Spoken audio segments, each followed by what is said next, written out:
బాధిత కుటుంబాలకు ప్రభుత్వం అండగా ఉంటుంది. రాష్ట్ర పురపాలక పట్టణాభివృద్ధి శాఖ మంత్రి పి. నారాయణ. బాధిత కుటుంబాలకు ప్రభుత్వం అండగా ఉంటుందని రాష్ట్ర పురపాలక పట్టణాభివృద్ధి శాఖ మంత్రి పి. నారాయణ భరోసా కల్పించారు. డయేరియా ప్రబలిన దమ్మల వీధి, కండ్ర వీధిలోని బాధిత కుటుంబాలను జిల్లా కలెక్టర్ స్వప్నిల్ దినకర్ పొండ్కర్, స్థానిక శాసనసభ్యులు గొండు శంకర్లతో బుధవారం పరామర్శించారు.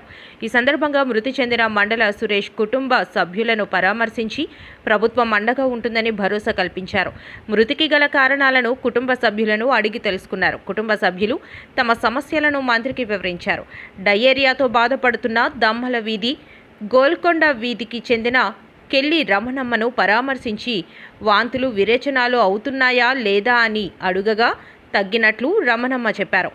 ఆరోగ్యం బాగుందా లేదా అని మంత్రి అడుగగా ప్రస్తుతం బాగానే ఉన్నట్లు రమణమ్మ మంత్రికి వివరించారు. వేడి చేసిన నీటిని మాత్రమే త్రాగాలని మంత్రి సూచించారు. ఎలాంటి భయాందోళనలు చెందాల్సిన అవసరం లేదని, అధైర్యం పడకుండా ధైర్యంగా ఉండాలని, ప్రభుత్వం అండగా ఉంటుందని భరోసా కల్పించారు.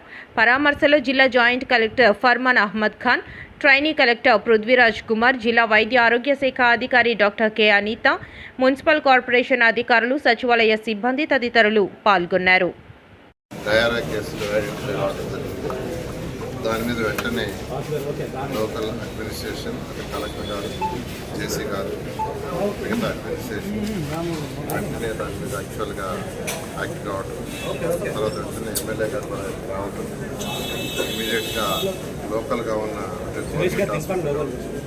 కిమ్స్ కావచ్చు, ఇంకా కొన్ని ప్రైవేట్ హాస్పిటల్స్ కూడా కాంటాక్ట్ చేయడం, పేషెంట్స్ని ఇమీడియట్గా అక్కడ చేర్చి ట్రీట్మెంట్ ఇవ్వడం జరిగింది. మొత్తం ఇంతవరకు 102 కేసులు వచ్చినాయి. అందులో 13 నుంచి డిశ్చార్జ్ అయిపోయినాయి. మరొక 85 కేసులు హాస్పిటల్లో ఉన్నాయి. 85 కేసులు కూడా 2 కేసులు తప్ప మిగతా స్టెబిలిటీగా ఉన్నాయి. ఆ 2 కేసులు కూడా యాక్చువల్గా డయాలసిస్ అవసరమై డయాలసిస్ చేస్తున్నాను.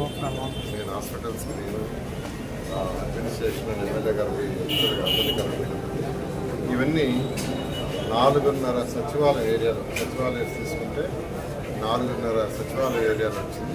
అందులో కూడా పర్టికులర్గా ఒక సచివాలయ ఏరియాలో దాదాపు 50% వచ్చినాయి.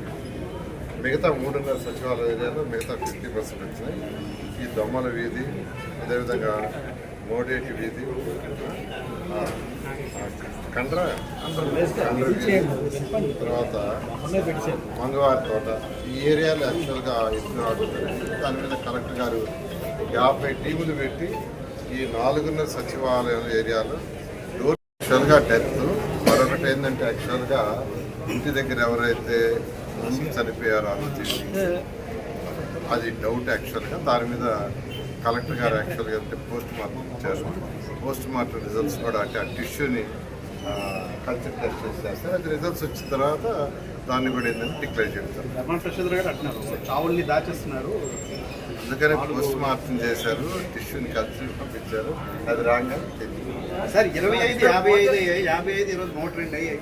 రేపటికి ఇంకా పెరుగుద్దంటారా, స్టేబుల్ అయ్యేది అంటే? జనరల్గా నిన్నటికి వాడికి చదువుతూ ఉన్నాయి. యాక్చువల్గా అంటే ఈచ్ అండ్ ఎవ్రీ కేసు యాక్చువల్గా నేను తీసుకోవడం జరిగింది. డిశ్చార్జ్ అయినవాడు, ఉండేవాడు. అయితే ఇవాళ డాక్టర్లు చెప్పిన ప్రకారం కూడా ఏంటంటే డాక్టర్లు డాక్టర్లు వచ్చే కేసులు యాక్చువల్గా ఎటువంటి కేసులు అంటే హెల్తీగా ఉన్నవాడు వస్తారు. ఫస్ట్ డే వచ్చిన వాళ్ళు ఎవరంటే ఎక్కువగా ఏజ్డ్ పీపుల్ వచ్చారు. నెక్స్ట్ డే ఒక 3 వచ్చేది. ఇవాళైతే హెల్తీ అంటే ఫిజికల్గా బాగా ఉండేవాడు వస్తారు. జనరల్గా ఏంటంటే జనరల్గా ఇట్లాంటి వాటర్ కానీ ఇటువంటి 72 అవర్స్ తర్వాత దాని ఎఫెక్ట్ ఉంటుంది. కొంతమందికి 72 అవర్స్కి మోషన్స్ వస్తాయి, కొంతమందికి 48 అవర్స్. అందువల్ల మనం రేపు ఈవినింగ్ దాకా బహుశా దీని ఎఫెక్ట్ ఉంటుందని ఎక్స్పెక్ట్ చేస్తాం.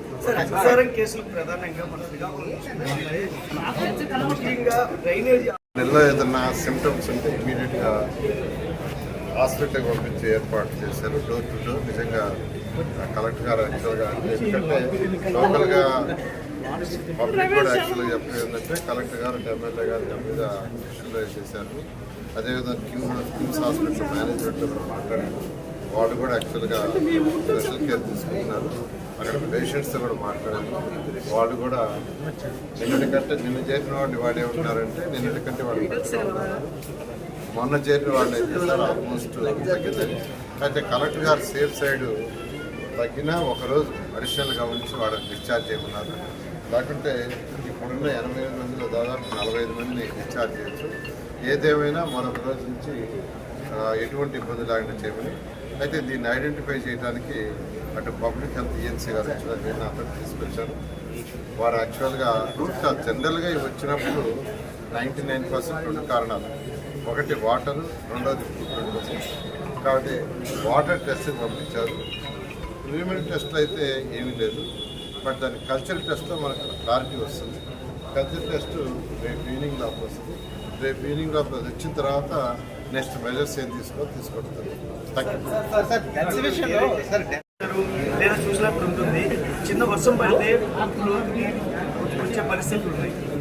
దానికి ప్రధాన కారణం అందుకనే మన యాక్చువల్గా నిన్నగాక మొన్న అర్బన్ అథారిటీకి సంబంధించిన వీసీ జేసీ గారు వారు విజయవాడ కంప్లీట్గా డీటెయిల్గా స్టడీ చేసి ఈ కాన్స్టిట్యున్సీ శ్రీకాకుళం కాన్స్టిట్యున్సీలో ఈ యొక్క మున్సిపాలిటీ 10 కోట్ల రూపాయలు డ్రైన్స్ శాంక్షన్ చేశాం. ఓన్లీ డ్రైన్స్కి 10 కోట్ల రూపాయలు శాంక్షన్ చేశాం.